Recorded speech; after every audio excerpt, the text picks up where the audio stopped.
Ngayong araw ay mag-a-attend tayo mga katindera ng agkika ng anak ng pinsan ni Mr. Sungit. Sa may Golden Sunset pala ang venue ng akika nila sa may Tapian Dos, Maguindanao del Norte. Para hindi na daw sila mapagod sa pagluluto ay nagpa-cater na nga sila sa may kusina ni Umi Catering Services. Baka may okasyon kayong gaganapin mga katindera, pwede kayong magpa-cater sa kanila. Matanggap sila ng outside and inside katabato, kaya ano pang hinihintay nyo, magpabook na sa kanila.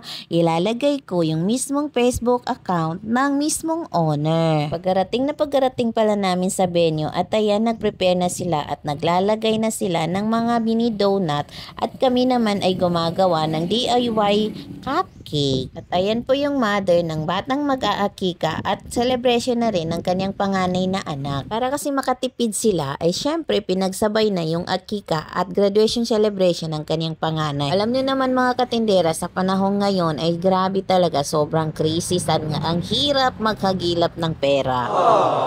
Tanghali na sa mga oras na yun mga katindera at tingnan nyo naman habang ako ay nagbibideo sa mga pagkain ito ay grabe, natatakam talaga ako at ginugutom na.